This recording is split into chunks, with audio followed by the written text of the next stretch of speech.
Welcome to my channel guys. तो आज के वीडियो में हम कंपेयर करने वाले हैं ओल्ड बुलेट को नई बुलेट्स के साथ में। आपने इस टाइप के वीडियोस तो बहुत देखे होंगे यूट्यूब पर, लेकिन आज मैं आपको इजी लैंग्वेज में बताने वाला हूं कि जो ओल्ड बुलेट्स थी ये नई बुलेट से कैसे डिफरेंट है, या फिर इनमें क्या खूबियाँ है और क्या डिसएडवांटेजेस है नई बुलेट के कंपेरिजन में।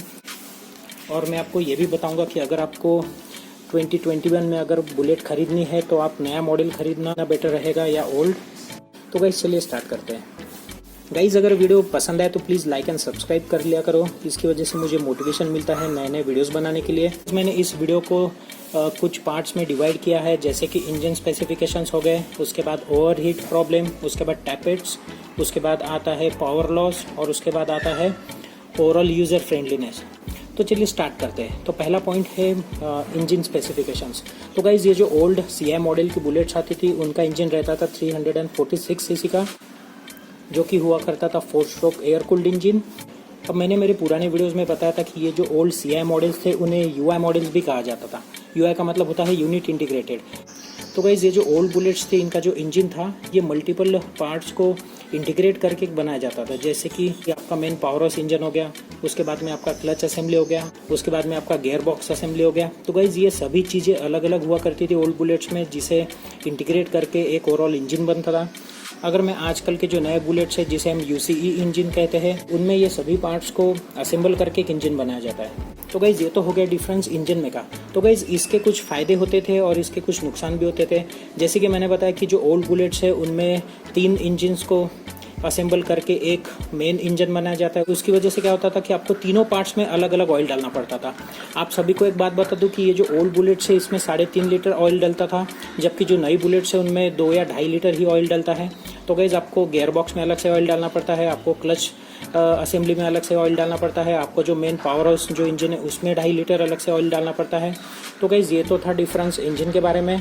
तो अब बात करते हैं ओवरहीट के बारे में। तो जैसे कि मैंने मेरे पुराने वीडियोस में बताया था कि ये जो CI मॉडल की ओल्ड बुलेट्स थी इनमें इंजन ओवरहीटिंग का बहुत बड़ा प्रॉब्लम था। ये जो ओल्ड बुलेट्स थे इनका इंजन बहुत ज़्यादा ओवरहीट होता था, बिकॉज इसका जो कूलिंग सिस्टम है वो इतना एफिशिएंट नहीं था। ये जो ओल्ड बुलेट्स थे इसका जो ऑयल पंप था वो सिर्फ 1.2 लीटर जो ऑयल था वो 1 मिनट में पूरे इंजन में रोटेट करता था। अगर मैं नए UCE मॉडल के बुलेट्स में बात करूँ तो उन्होंने जो ऑयल पंप है उसमें बहुत ज़्यादा इंप्रूवमेंट लेके आया है। इसके बाद में जो इंजन आया था वो था एविल इंजन। एविल इंजन में रॉयल एनफील्ड वालों ने थोड़ा सा इंप्रूवमेंट लाया था, जिसकी वजह से उसमें 2.4 लीटर्स जो ऑयल है वो 1 मिनट में रोटेट होता था। अगर मैं बात करूँ UCE इंजन के नए बुलेट्स की तो उसका ऑयल पंप जो है वो बहुत ज़्यादा एफिशिएंट है। तो गाइस नई बुलेट में आप सुनकर हैरान हो जाओगे, नई बुलेट्स में 9.5 लीटर्स ऑयल 1 मिनट में रोटेट होता है। अगर मैं कंपेयर करूँ पुरानी बुलेट का 1.2 लीटर ऑयल तो वो बहुत कम है 9.5 लीटर ऑयल से। तो गाइज ये जो ऑयल सर्कुलेशन का जो इम्प्रूवमेंट लाया है रॉयल एनफील्ड ने, उसकी वजह से जो इंजन का जो कूलिंग सिस्टम है वो बहुत ज़्यादा अच्छा हो गया है। बिकॉज जैसे कि आपको पता ही होगा कि ये जो ऑयल है ये कूलेंट का भी काम करता है। जब ऑयल अपने इंजन में रोटेट होता है तो वो इंजन को थोड़ा ठंडा करने का भी काम करता है। उसके बाद में बात करते हैं टैपेट्स की। तो गाइज अपने बुलेट्स में टैपेट साउंड करके एक टर्म तो ज़रूर सुनी होगी। बुलेट में टिक टिक टिक टिक करके आवाज़ आती है। तो गाइज मैं एक बात बता दूं, ये जो ओल्ड मॉडल्स थे उनमें टैपेट की आवाज़ नहीं थी, बट अगर मैं नए बुलेट्स की बात करूं तो आपने हर एक नई बुलेट में टिक टिक टिक टिक करके जो टैपेट की आवाज़ है वो आती है। इसका कोई सोल्यूशन तो नहीं है, बट मैं आपके इसके पीछे के रीजंस बताता हूँ। अगर मैं CI मॉडल्स की बात करूँ तो इनमें जो टैपेट्स आते थे वो सॉलिड टैपेट्स आते थे और उनको एडजस्टमेंट करना पड़ता था। अगर आप उन्हें एडजस्ट नहीं करोगे तो वो साउंड क्रिएट करना शुरू कर देते थे। और अगर टैपेट लूज़ हुआ या फिर उसका एडजस्टमेंट बिगड़ गया है तो क्या होता था कि बाइक का आपका परफॉर्मेंस बिगड़ जाता था।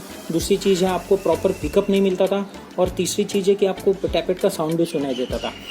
अगर मैं UCE इंजन की बात करूँ तो इनमें रॉयल एनफील्ड वालों ने हाइड्रोलिक टैपेट दिए। अब उन्हें ना कोई एडजस्टमेंट की ज़रूरत पड़ती है ना कोई मेंटेनेंस की ज़रूरत पड़ती है। जो भी आपके इंजन का ऑयल प्रेशर होता है या फिर ऑयल टेम्परेचर होता है उसकी वजह से ये जो हाइड्रोलिक टैपेट्स होते हैं वो ऑटोमेटिकली एडजस्ट हो जाते हैं, तो आपको मैन्युअली इन्हें एडजस्ट करने की ज़रूरत नहीं पड़ती। तो इस टॉपिक पर तो मैं कहूँगा कि रॉयल एनफील्ड वालों ने जो नई बुलेट्स थी उनमें बहुत ज़्यादा इंप्रूवमेंट लाया है। बिकॉज ओल्ड बुलेट्स में आपको ये जो पेट्रोल टैंक खोल के आपको इंजन खोल के वो टैपेट्स प्रॉपर एडजस्ट करने पड़ते थे, जो कि नई बुलेट्स में नहीं करना पड़ता है।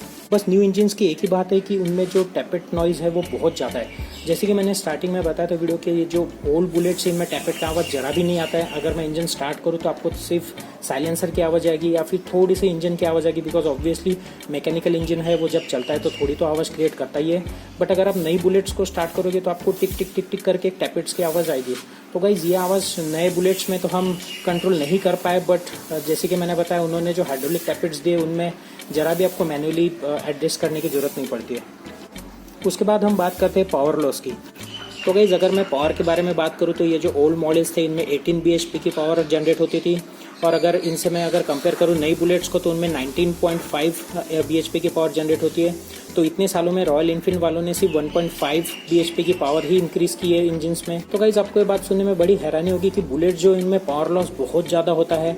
जब इस इंजन में क्रैंकशाफ्ट में 18 bhp की पावर बनती है तो वहाँ से वो ट्रांसफर होती है क्लच में, और वहाँ से जाती है वो गियर बॉक्स में, और वहाँ से अगेन वो स्पॉकेट के थ्रू चेन से अपने रियर व्हील में जाती है। तो गाइज ये जो 18 bhp की पावर है ये रियर व्हील में आते आते 12 bhp की हो जाती है। तो इसमें आपको टोटल 33% का पावर लॉस दिखता है। मतलब भले ही आपकी जो ओल्ड बुलेट है वो 18 bhp की पावर जनरेट कर रही है, बट आपको जो रियर व्हील में है वो 12 bhp की ही पावर मिल रही है। अब इस पावर को इतने यूनिट से गुजरना पड़ता है, उसकी वजह से पावर लॉस हो जाता है। अगर मैं बात करूँ यूसी इंजन की नई बुलेट्स में तो ये पावर लॉस इतना ज़्यादा नहीं है। यूसी इंजन के क्रैंकशाफ्ट में जब 19.5 bhp की पावर बनती है तो वो जो पावर लॉस है वो तकरीबन 20% के आसपास है, बिकॉज इसमें क्लच अलग से दिया गया है, लेकिन आपको रियर व्हील में वो पावर आते आते 17 या 18 bhp की मिलती है। तो गाइज अगर मैं कंपेयर करूँ 12 bhp को 17 to 18 bhp से, तो ये बहुत बड़ी इंप्रूवमेंट लाई है रॉयल एनफील्ड में। अगर आजकल की बाइक की बात करूँ तो ये जो क्लच है वो या तो क्रैंक के साथ में होता है या फिर गियर से कनेक्टेड होता है। अब यूसी इंजन में 2 चेन्स दी गई है, उनकी वजह से क्या होता है कि ये जो क्लच है वो रोटेट कराती है वो 2 चेन्स, उसकी वजह से ये जो पावर लॉस है वो होता है। अब इसकी वजह से आपको यूसी इंजन में पावर पिकअप और फ्यूल एफिशिएंसी ज़्यादा देखने को मिलेगी as compare to CI model की बुलेट्स। अब उसके बाद में हम बात करते हैं यूज़र फ्रेंडलीनेस की। तो आपको तो पता ही होगा कि ये जो ओल्ड सीआई मॉडल है ये अपने यूनिकनेस की वजह से माना जाता है, बिकॉज इसमें जो गियर्स है वो उल्टे साइड में होते हैं और ब्रेक उल्टे साइड में होता है। प्लस आपको मिलता है मैनुअल डिकम्प्रेशन लीवर, आपको मिलता है एम्प मीटर। इन सभी चीज़ों की वजह से ये बुलेट यूनिक मानी गई। बट इसका एक डिसएडवांटेज ये हुआ कि ये जो ओल्ड बुलेट्स थी वो यूज़र फ्रेंडली नहीं थी। अगर कोई नया बंदा ओल्ड बुलेट चलाने को ले तो उसे बुलेट चलाते ही नहीं आएगी, बिकॉज सबसे पहली बात तो उसे बुलेट स्टार्ट करती नहीं आएगी। दूसरी चीज़ है अगर स्टार्ट भी कर ली बुलेट तो उसे आगे चलाती नहीं आएगी, बिकॉज वो गियर की बजाय ब्रेक दबाएगा, ब्रेक की बजाय गियर दबाएगा। तो गाइज ये जो ओल्ड बुलेट्स थी इनका जो यूज़र फ्रेंडलीनेस था ये एकदम ज़ीरो था। अगर मैं इसे कंपेयर करूँ नई बुलेट्स के साथ में तो नई बुलेट्स में जो गियर पैटर्न या फिर जो ब्रेक पैटर्न है वो सीधा दिया गया है। आपको लेफ्ट हैंड साइड में गियर्स मिलेंगे और राइट हैंड साइड में ब्रेक मिलेगा। दूसरी चीज़ आपको मैनुअल डिकम्प्रेशन नहीं दिया गया है, तो आप नॉर्मल किक करके या फिर बटन दबाकर आप बुलेट स्टार्ट कर सकते हो और नॉर्मल जो बाइक्स चलती है वैसे आप चला सकते हो। तो गाइज रॉयल एनफील्ड वालों ने जो आजकल की नई बुलेट्स है वो बहुत यूज़र फ्रेंडली बनाई है, जिसकी वजह से बंदा ये बाइक्स चला सकता है।